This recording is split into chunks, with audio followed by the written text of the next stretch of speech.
Bonjour, on se retrouve pour une nouvelle vidéo. Cette fois-ci on fait un safari mais au Kenya. Donc là on fait notre deuxième journée. On vous a pas filmé la première parce qu'on est resté très peu dans le parc. On a quelques images qu'on va vous montrer pendant qu'on parle, mais on n'est pas resté assez longtemps quoi. Et on a préféré du coup garder la première journée, enfin la première vraie journée et commencer à filmer aujourd'hui. Voilà, donc si c'est pas déjà fait, hein, n'hésitez pas à vous abonner, mettre un like, un commentaire. Allez, on se retrouve plus tard dans la vidéo. Le deuxième jour, nous étions prêts à en voir encore plus. Surtout après notre précédent safari tanzanien qui avait placé la barre très très haute. On ne le savait pas encore, mais on n'allait pas être déçus du voyage.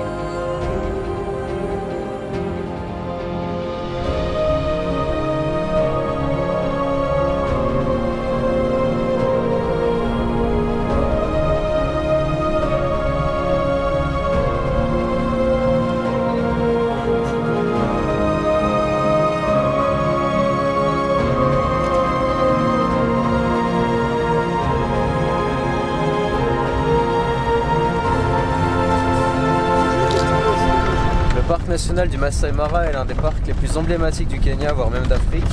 Impressionnant en toute saison, il l'est encore plus de juillet à octobre lorsque des millions de zèbres et de gnous affluent depuis la Tanzanie en quête de nouveaux pâturages.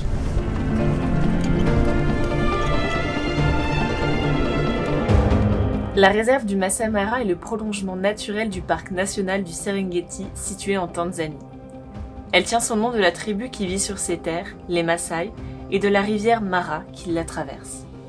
Grâce à une chaîne montagneuse qui forme une frontière naturelle au nord et qui arrête les nuages, il y a des averses toute l'année au Masai Mara, ce qui permet à une importante population résidente d'herbivores d'y vivre. Et bien sûr, cela veut dire qu'il y a également de nombreux prédateurs. Les safaris sont donc intéressants toute l'année. L'accès à la réserve reste relativement compliqué. On peut rejoindre le parc depuis Nairobi en avion ou en voiture, mais il faut compter environ 8 heures de route sur des routes en mauvais état et sur des pistes. Ce détail est donc à prendre en compte pour l'organisation de votre safari, car le trajet aller-retour peut représenter déjà 2 jours. On vient de tomber sur un léopard qui dort dans un arbre là. Bon, malheureusement il ne nous regarde pas, mais c'est ouf. Et là il y a plein de voitures qui viennent de débarquer de je ne sais où.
Après une matinée riche en observations, on fait halte le long de la rivière Mara, proche de la frontière tanzanienne.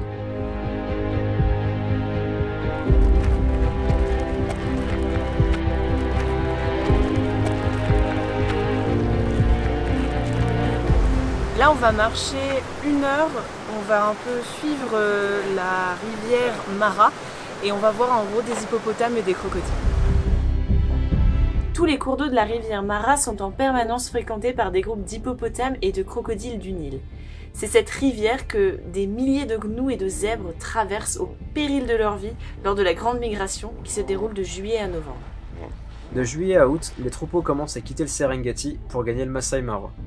C'est à cette période qu'on a le plus de chances d'assister aux traversées incroyables mais cruelles de rivières.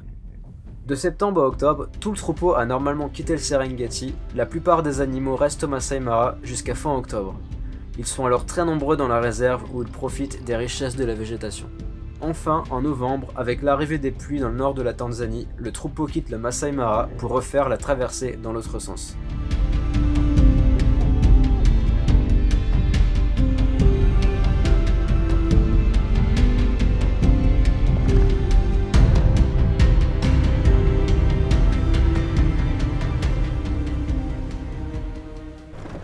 Comme la veille, la pluie est au rendez-vous.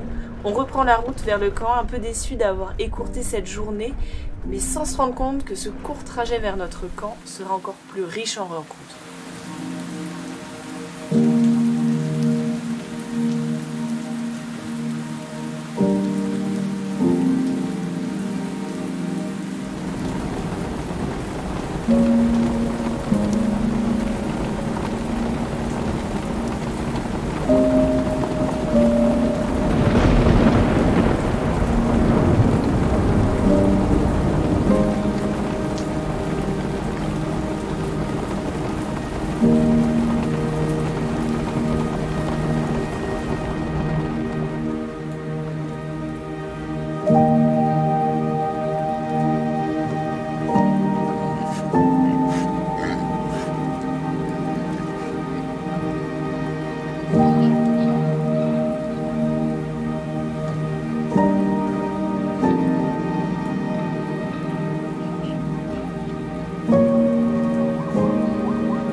On pensait que notre arrivée au camp mettrait un point à notre journée de safari, mais celui-ci a en quelque sorte continué avec l'arrivée de visiteurs un peu curieux.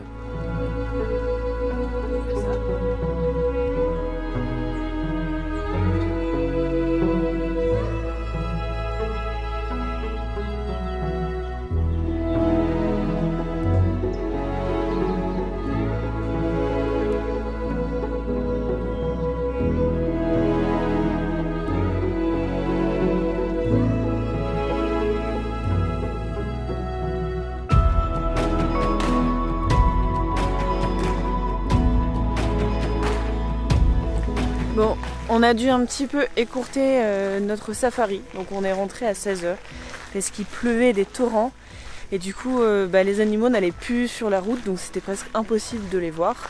Au final, on va retourner au parc demain matin un peu plus tôt.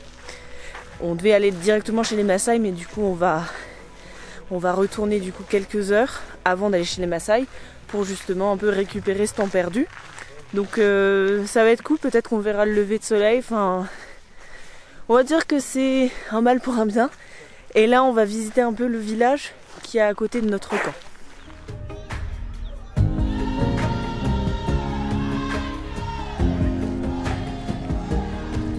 En plus d'être l'une des réserves de conservation de faune et de nature les plus importantes d'Afrique, le tourisme dans le Masai Mara soutient également les communautés locales Maasai vivant dans les zones entourant la réserve, qui à leur tour jouent un rôle dans la conservation de la faune. Il existe plusieurs sites de conservation privés et de ranch bordant la réserve principale du Masai Mara. Ces réserves ont été établies dans le but de protéger l'habitat faunique tout en offrant des opportunités économiques à des milliers de personnes. Ces réserves privées appartiennent à plus de 13 000 propriétaires locaux.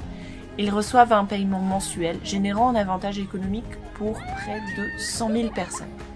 Cela permet d'éviter les conflits entre les hommes et les animaux qui s'ensuivraient s'il n'y avait pas ce flux de revenus pour les communautés locales qui ont également besoin de ces terres pour faire paître leur bétail et également faire pousser leur...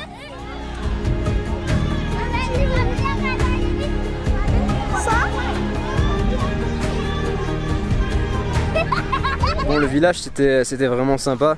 Bon, forcément il y a toujours des gens et des enfants qui demandent de l'argent sans réellement savoir ce qu'ils demandent, parce que bon, il y a des gosses de 1 an qui nous demandent des dollars et des shillings. Alors il faut pas donner, parce que je sais qu'on est rapidement tenté de donner un petit peu d'argent, donner des conneries, mais il faut pas, parce que ça les rend un peu dépendants des touristes, et je sais que les adultes aiment pas du tout qu'on donne de l'argent ou même des bonbons aux enfants. C'est un truc à éviter à faire. Si jamais vous voulez donner quelque chose, allez voir le chef du village qui se chargera de distribuer ce que vous ramenez, parce qu'en fait il faut pas trop se repasser pour des... Les blancs, les sauveurs. Ouais, il faut pas trop se repasser pour des blancs, les sauveurs, enfin du moins les touristes, les sauveurs, parce qu'après ça les rend dépendants. Enfin, il y a des gosses de 1 an qui demandent des dollars. Qu'est-ce que fait un enfant d'1 an avec de l'argent, quoi? Enfin voilà, le village c'était vraiment sympa. C'est une belle petite immersion, je trouve, dans la vie des villages en Afrique. Ouais, et puis en plus, il n'y a pas beaucoup de touristes en vrai qui sortent de leur camp. Ouais, qui osent un peu s'aventurer. Donc on a vraiment tous les regards qui sont figés sur nous, c'est un peu perturbant, bon. Mais en même temps, avec tous les enfants, c'est super attachant, ils viennent, ils sont curieux. Ce n'est un petit peu des viennent de ce foire, ils viennent tous nous checker, nous toucher. Mais franchement, c'est à faire en vrai. Ça peut être un peu perturbant, mais je trouve que au niveau aventure humaine, c'est sympa.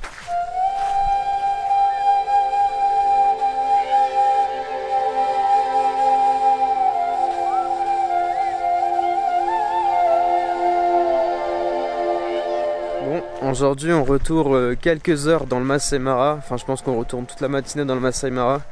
Et l'après-midi, on va passer la journée dans un village Maasai et la nuit. Bon, c'est une expérience nouvelle qui risque d'être intéressante.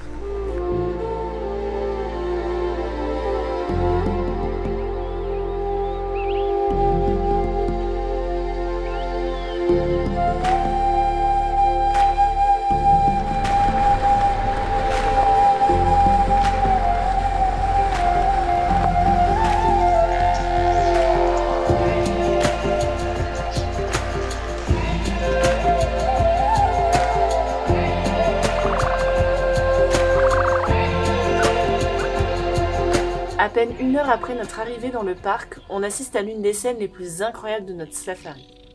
On tombe sur un groupe de 2 lionnes profitant d'un mets de choix, se délectant de la carcasse d'un pauvre zèbre chassé quelques heures plus tôt.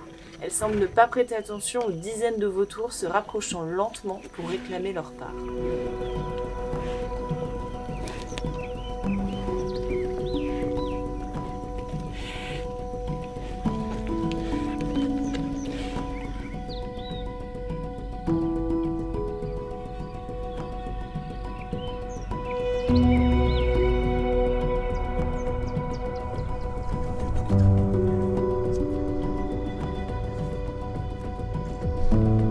Repue et à bout de souffle, la lionne se met à tirer son repas en le tractant sous son ventre. Sur le moment, on ne comprend pas vraiment son geste, mais c'est après qu'on réalise qu'elle fait cet effort pour cacher la carcasse dans une grosse canalisation, passant sous la route pour la cacher des vautours.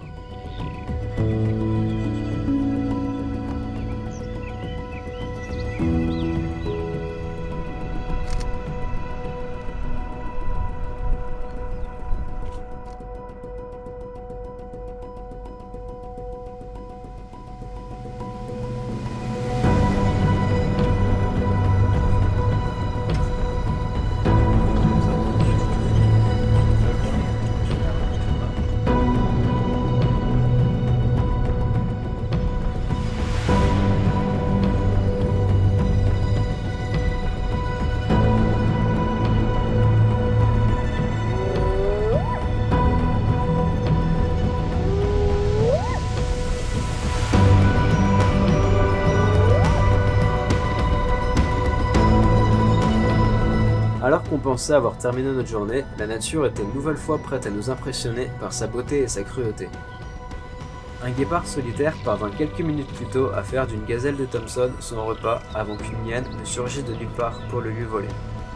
Ne faisant pas le poids tout seul face à cet adversaire et pour éviter un combat inutile qui pourrait le blesser, le guépard abandonne son repas et la hyène s'en délecte sans effort.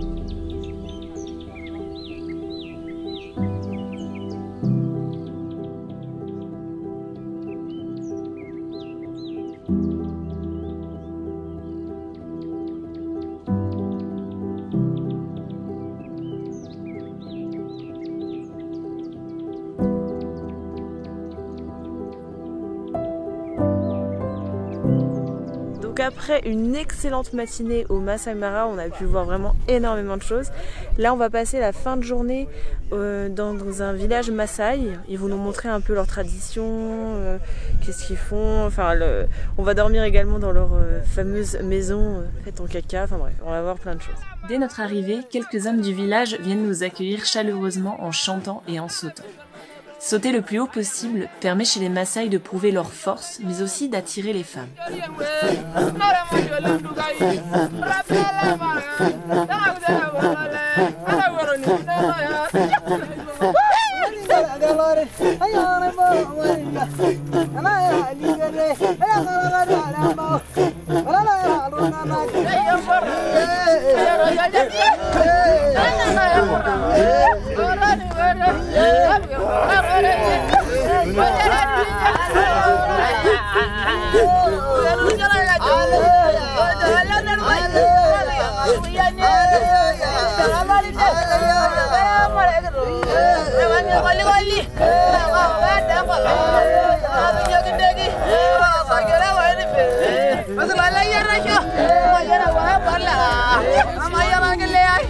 Vient ensuite le tour des femmes.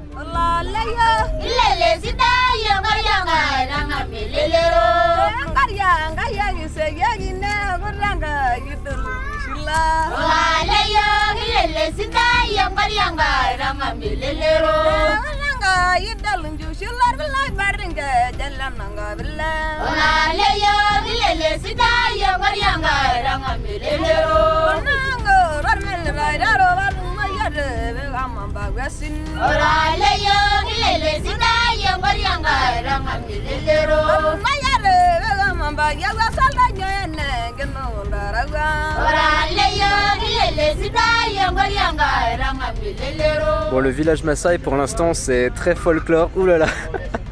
Bon, pour l'instant le village Maasai c'est très folklore. On a des danses d'accueil, on a eu du thé qui sort directement du pied de la vache. Et là il y a Vivien qui est revenu, ils l'ont habillé en tenue traditionnelle. Il faut que je vous montre ça, c'est incroyable. Voilà. Fais-nous un défilé là.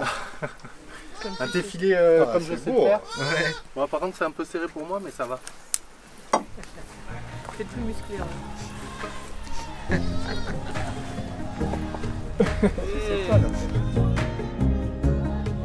Le village dans lequel nous séjournons abrite environ 150 personnes réparties en 10 familles. Les maisons sont construites de manière à former un cercle, celui-ci fermé par une clôture faite de branches épineuses. Chez les Maasai, hommes et femmes ont leur place et ils ne se mélangent pas. Tandis que les hommes peuvent travailler, s'occupent du bétail et protègent le village, les femmes, elles, construisent les maisons, fabriquent les bijoux et s'occupent des enfants et de la nourriture.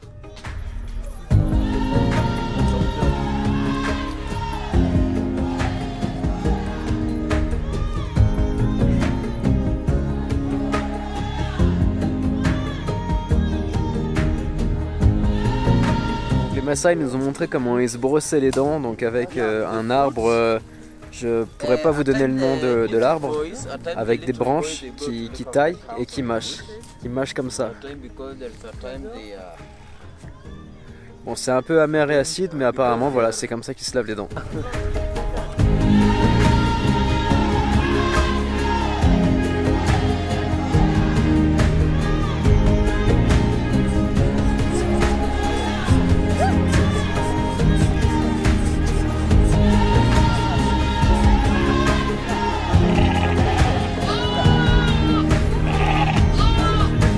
Donc là il y a un Maasai qui vient de nous expliquer qu'il y a des lions qui avaient tué 3 de leurs chèvres, attaqué 3 de leurs chèvres, dont tué 2. Il y en a une qui est blessée, je peux pas vous montrer ça parce qu'à mon avis ça va pas plaire à YouTube. Il lui manque un œil, son œil est en lambeaux, ils l'ont vraiment lacéré de toutes parts. Et là on va voir les 2 chèvres qu'ils ont tués. Bah, les Maasai, rien ne se perd, hein, ils en font un barbecue. Donc on va aller voir ça.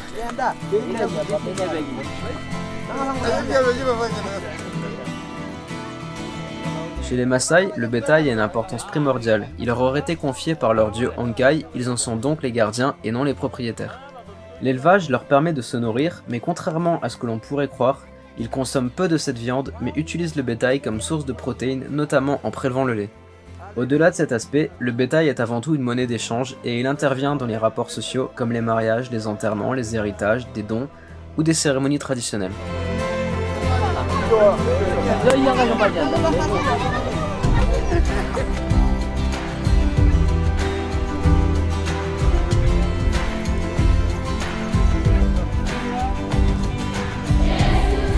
Donc là on a tous les enfants qui rentrent de l'école, qui se lavent les mains dans la rivière derrière nous, et ce qui est vraiment incroyable c'est qu'on est à 2 pas du Masai Mara et qu'on a les enfants qui longent les frontières du parc pour rentrer chez eux quoi. C'est juste ouf, ils sont tous en train de me regarder et se demandent ce que je fais.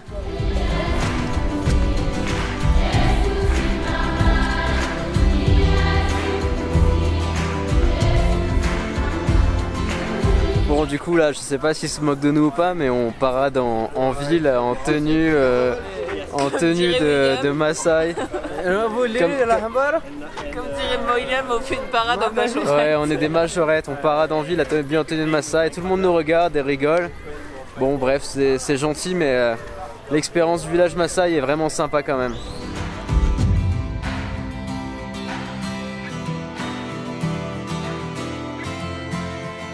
De retour au village, un spectacle étonnant nous attend.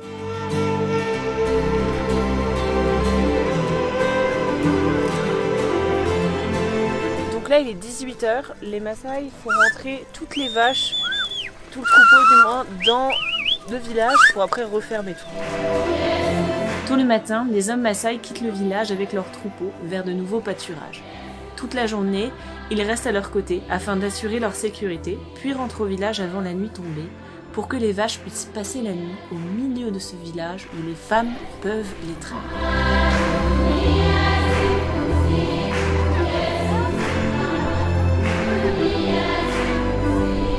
Donc chaque vache dans le village a une marque sur la peau.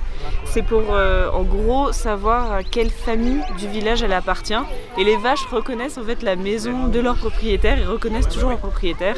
Donc vraiment c'est super mignon.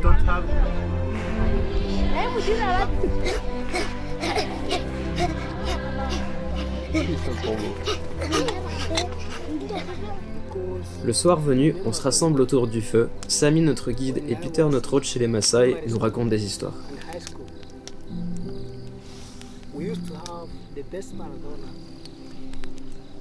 You meet them in the farm, and you see everybody has. And also, killing of lion actually is not very easy to killing of lion. They should must a group of people. There must be a group of 18 men. They can manage to kill one lion. The killing of lion is not easy. So they used to kill a lion with a spear. They used also to kill a lion with the narrow and also with a knife. But actually nowadays we stopping killing them. We don't kill any wild animals nowadays. We try to put them to be safe because of the beneficial of the tourists in our community. Avant de se coucher, nous avons le droit à de nouveaux chants autour du feu.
C'est la fin de notre safari, donc, qui se termine par cette nuit au village Maasai. Donc c'était vraiment une super bonne expérience. On a dormi vraiment dans la maison pure et dure d'un Maasai. Bon, c'était brut, hein. Je recommanderais pas forcément de passer la nuit à tout le monde, mais par contre l'expérience, l'après-midi, la journée avec eux vaut vraiment le coup parce qu'ils nous montrent pas mal de choses. Puis je trouve ça sympa de pouvoir s'immiscer un peu dans leur vie privée et que ça soit que ça ait l'air naturel, quoi. Donc vraiment ouais, on vous le recommande. Le safari pareil, la première journée était un petit peu laborieuse, mais la deuxième journée était incroyable. On a passé un safari dingue.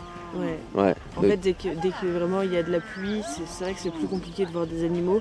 Donc on n'a pas été très chanceux sur notre full day, mais par contre la matinée on a vraiment on a vu plein de choses qu'on n'avait pas vues il y a 2 ans en Tanzanie, dans le Serengeti et le Ngorongoro.